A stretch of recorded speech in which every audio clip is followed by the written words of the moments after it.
Áratugum saman hefur verið rætt mikilvægi þess að bregðast við byggðaþróun á Íslandi. En þær aðferðir sem hafa verið notaðar hafa ekki dugað til. Það að gera dálítið hér og dálítið þar og bíða svo og sjá. Við erum þrátt fyrir allt ekki nema rúmlega 350.000 manna þjóð í stóru og gjöfulu landi. Og ef við nýtum ekki landið allt, þá tapar samfélagið allt á því.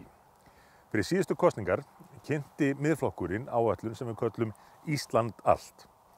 Það er stórtækasta áætlun sem kynnt hefur verið í íslenskum byggðamálum.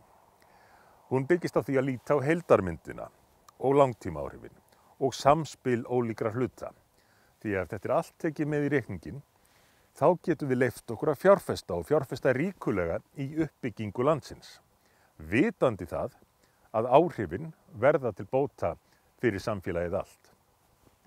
Við lítum til heilbrigðismála, menntamála, samgangna, orkumála, fjarskipta, alls sem að varðar daglegt líf fólks, en einnig hluta á borð við skattalega hvata. Því allt spilar þetta saman og er nauðsynlegt til þess að takast á við þessa þróun og snúinni frá því að vera öfugþróun í það að byggja upp og auka verðmætasköpun á Íslandi öllu.